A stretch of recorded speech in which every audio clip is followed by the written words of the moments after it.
পশ্চিম মেদিনীপুর নাড়াজলে ডিজে সার্জেন power music Barman মিউজিককে কি বলেছে বন্ধুরা, ভিডিওটা দেখুন।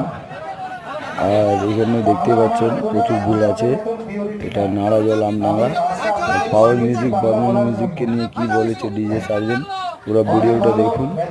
আর ভিডিওটাকে শেয়ার করুন বন্ধুরা, লাইক করুন।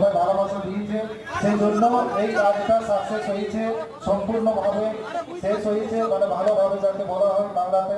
আর আমিও চাই আস্তে আস্তে এমনি আসি, আর আমিও আরো বাংলাটা যেমন আরো প্রিয়রিটি হয়। ধন্যবাদ।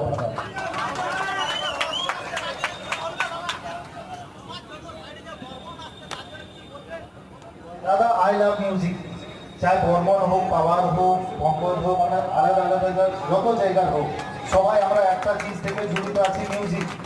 আমরা পাবলিকের উপর ডিপেন্ড। পাবলিকে যদি মনোরঞ্জন করতে পারছে, এনজয় করতে পারছে, সেটাই আমাদের জিত।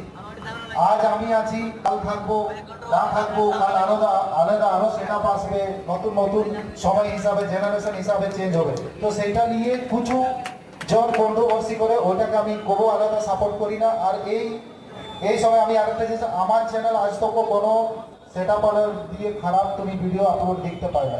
তো আমায় কোনো भी জায়গায় আমার ফেক আইডি দিয়ে কোনো কেউ কিছু বলছে, তো সেটার জন্য আমি জিম্মেওয়ারি নেই। এবারে যা ছাড়ছে ওরাকে বলো। ভালো কথা বললো, ঠিক আছে বন্ধুরা দেখুন স্টেজের উপরে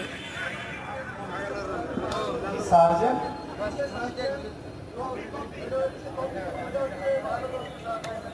দাদা, তুমিও কাল দিন সালমান খান নাম নিয়ে একটা সাইট খুলে দাও।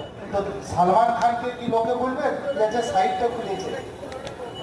হতেই পারে তুমিও দিয়ে দিও দিব্যা ভারতী নামে একটা চ্যানেল খুলে দাও, তাহলে কি তোমাকে দিব্যা ভারতী বলবো? বলো। ফেক মানে ভুল জিনিস, তো ফেক কেউ भी কিছু ছড়াতে পারে, ওটার জন্য আমি জিম্মেদার না। তুমি সেই জিনিসটা দেখছে যে মদের বোতলে লেখা থাকে না কি শরীরের জন্য অসুস্থ, কিন্তু তাও তো দিচ্ছে। তো এটা তো তোমার জিম্মেদারি কি তুমি খাবে কি নাই মদেটা, বুঝলে? আমার কাছে সব রকমের অ্যান্সার আছে, কিন্তু এই জায়গাটা উৎসবের জন্য নয়, কিছু শর্ট টাইমের জন্য এই জিনিসটাকে শেষ করা হবে। মানে কি আমরা 3-4 দিন থেকে জেগে আছি, রাত জেগে আছি, আমরাও থেকে আছি, ঠিক আছে?